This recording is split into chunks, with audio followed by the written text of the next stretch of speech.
Mga kababayan, maligayang pagbumalik po sa Pinas Balita. Ngayon po'y araw ng Huwebes, April 23, 2026. Meron ho tayong pinaka-latest na weather update sa lagay po ng ating panahon. Sa kasalukuyan ho ay wala naman tayong anumang bagyo o low pressure area na minomonitor sa loob at sa labas na ating Philippine Area of Responsibility. Pero meron po tayong dalawang weather system na nakaka-apekto po sa malaking bahagi po ng Luzon, Visayas at Mindanao. Alamin natin lahat ng mga detalye pero dito muna natin sisimulan. Naglabas po ang pag-asa ng tinatawag natin na Tropical Cyclone Pre-Potential, which is meron po tayo nakikitang dalawang sama ng panahon ngayon po nga nalalapit na April 27 hanggang sa May 3. 2026. So ipakita ko mabuti sa ating screen. Kung makikita ho ninyo, meron diyan na dalawang dilaw. Ang ibig sabihin nito, low chance na category para maging isang ganap po na tropical depression or mahinang bagyo. Actually ngayon ay nasa El Nino season tayo, tag-init tayo. Inanunsyo na rin ng pag-asa na talagang makakaranas tayo ng sobrang mainit po na panahon lalo na sa mga susunod na mga linggo. Explain ko din mabuti yung tinatawag natin na Super El Nino. Ito ba dapat nating katakutan o nakakapangamba ba itong tinatawag na Super El Nino at ano-ano yung magiging epekto nito? So ito sa pagitan ng April 27 hanggang sa May 3, bagamat ito'y malayo pa naman at nasa low chance sa category para maging isang ganap na bagyo, tinuturing pa rin natin itong banta. Dahil kung makikita nyo, yung radius nung nauna, yung number 1 o number 2 meron tayo dyan. Yung nauna, makikita nyo mabuti, nakadilaw siya, malaki yung kanyang radius o yung lawak ng kanyang sirkulasyon.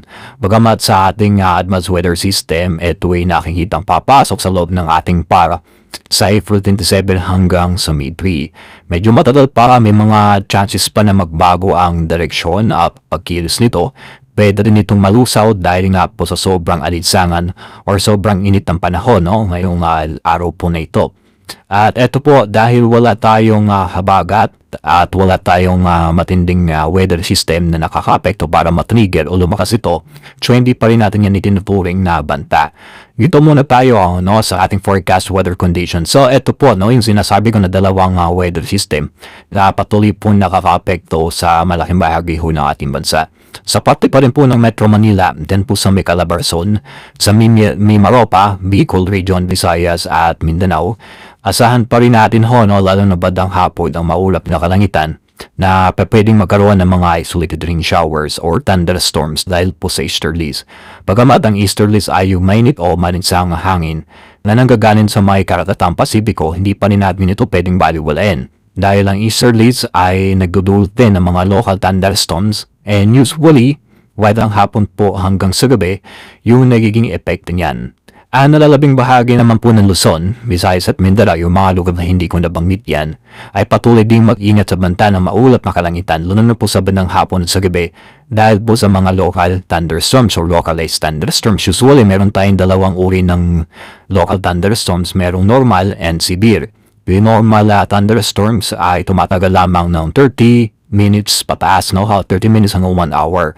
And then yung severe thunderstorms ay tumatagal ng 1 oras hanggang sa 2 oras. Noong nakarang araw po, nakaranas tayo ng matinding bugso ng mga pag-ulan. Yun po ay dahil sa localized thunderstorms at madalas yan tuwing hapon.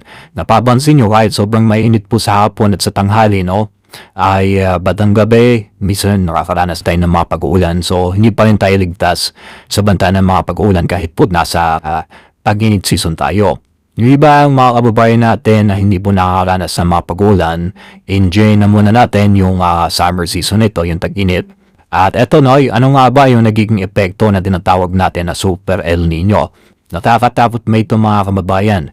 Ayon na rin po sa pagtala ng pag-asa, ito po tinatawag na Super El Nino ay magdudulot po ng mas mahabang panahon ng tag-init sa ating bansa. Usually, ang ating po tag-init ay hanggang sa June lamang. Then pagdating ng July at sa months, yan ay sa tag-ulan season na, rainy season na. Inaasahan po bago po mag-months, medyo mainit-init pa rin. Pero yung magiging epekto naman ito, sa ating bansa ay matitindi at malalakas na bagyo dahil po sa pressure ng init na nanggagaling sa lupa dahil sa sobrang init o super El Nino, no? So, sobrang tagtuyot yung pressure na nanggaling sa lupa. Pag nag-evaporate yun, matindi at malawak po na ulap ang maidudulot, which is nagdudulot po yun para sa iba't ibang weather system or iba't ibang hangin na siyang nabubuo naman para maging isang ganun po na bagyo. Bagamat sa ngayon wala naman tayong nakikitang banta ng malakas na bagyo, maging handa at maging alerto tayo. Wala pa rin tayong epekto ng habagat o southwest monsoon sa mga nagtatanong. Yang southwest monsoon o habagat po, usually yan is mararanasan pa pagdating po ng mga June, July at sa October months, no?